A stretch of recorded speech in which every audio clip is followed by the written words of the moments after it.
Genesis chapter 14, verses 17 through 20, exegesis. Let's get in that word right quick. And the king of Sodom went out to meet him at the valley of Sheveh. That is the king's valley. After his return from the defeat of Chedorlaomer and the kings who were with him, then Melchizedek, king of Salem, brought out bread and wine. He was the priest of Elohim Most High. And he blessed him and said, Blessed be Abram of Elohim Most High, possessor of heaven and earth. And blessed be Elohim Most High, who has delivered your enemies into your hand. And he gave him a tithe of all. Genesis chapter 14, verses 17 through 20. So two kings approach Abram.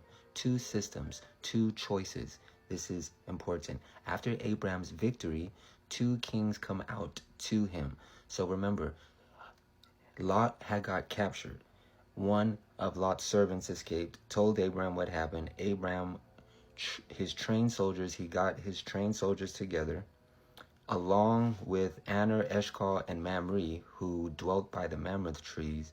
He went and he captured Lot. So after Abram's victory, two kings come out to him, king of Sodom and Melchizedek. King of Sodom represents corruption, compromise, and worldliness. Now, there's not too much that we know about Melchizedek, but Melchizedek is a symbolic representation for righteousness, purity, and divine order, because according to the Bible, he was the first high priest. So a representative of Yeshua HaMashiach, the mediator between man and Yahweh. So once again, king of Sodom and king Melchizedek, one who represents corruption, king of Sodom, and one who represents righteousness, Melchizedek. This sets the stage for a spiritual contrast between two kingdoms, Babylon versus Zion, the beast versus the lamb. Present truth, end-time believers will be confronted with two systems, the beast, Revelation 13, or Yeshua's kingdom, Revelation 14. Abram models the first choice. Do you see the parallels in the historicity of mankind? Like Solomon said, there's nothing new under the sun. Everything that happened once, it will happen again. It just increases in velocity and intensity. So Melchizedek brings bread and wine. So Melchizedek, king of Salem, which means peace, brings bread and wine, a symbolic act or gesture later used by Yeshua at the Last Supper. Once again, parallels. Melchizedek is both king and priest, prefiguring Yeshua perfectly. Another parallel. Yeshua is king and priest. We are also kings and priests. I have called you are a chosen generation, a royal priesthood, a holy nation. You are a royal priesthood, his holy nation, a chosen special people, his chosen generation, that you may proclaim the praises of him who called you out of darkness into his marvelous light. 1 Peter chapter 2, verse 9. So Melchizedek is both king and priest, prefiguring Yeshua perfectly. And Yeshua's gospel was to us that we too are kings and priests under the Abrahamic promise, the promise of Yahweh Elohim, and in his kingdom as King of Kings is Yeshua. So Hebrews chapter 7, verse 3, having neither beginning of days nor end of life, but made like the son of Elohim, remains a priest continually, in reference to Melchizedek. So once again, having neither beginning of days nor end of life. So this has to be a reference to Yeshua HaMashiach, but made like the son of Elohim, like Yeshua. What did Yeshua say? Yeshua said, if you've seen me, you've seen the Father. He was the son. So once again, another parallel with Yeshua and Melchizedek. Remains a priest continually. Once again, Yeshua remains a priest continually, just like the text says about Melchizedek. So Melchizedek equals a prophetic shadow of Yeshua's eternal priesthood. Melchizedek proclaims Elohim as three things: possessor of heaven and earth, the true source of Abraham's victory, and the one who establishes his covenant people. Abram receives the blessing, acknowledging that his strength came from Yahweh, not his military skill.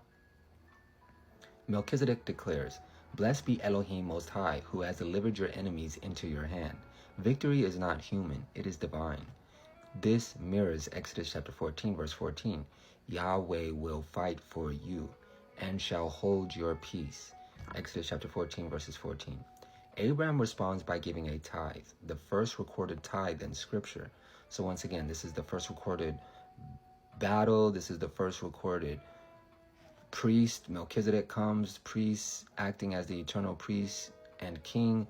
And this is the first tithe. So a lot of first here. Abraham responds by giving a tithe, the first recorded tithe in Scripture given before Israel, Moses, or Sinai. This shows tithing is a response to salvation, not a legal requirement. Everyone wants to say, oh, should I tithe because the Bible tells me to? No, you shouldn't. And if that's why you're tithing, then don't tithe. You should tithe because it's a response to salvation. We love Yeshua because he first loved us. So it's the same way with tithe. We tithe because everything is his. At the end of the day, it's all his, so it don't matter. You're giving it back to him. And you're not even giving it all back. You're just giving a small percentage. In Patriarchs and Prophets, Ellen White writes, Melchizedek was not Christ, but he was the voice of Elohim in the world, the representative of the Father. It was Christ that spoke through Melchizedek, the priest of the Most High Elohim. Melchizedek was a type of Yeshua, and the sacred record gives us the only instance in which tithe was paid before the Levitical priesthood or the Levitical system. So before even the Levitical system came into practice, which I believe happens after Moses goes to Yahweh on Mount Sinai, you see that Abram is giving a tithe.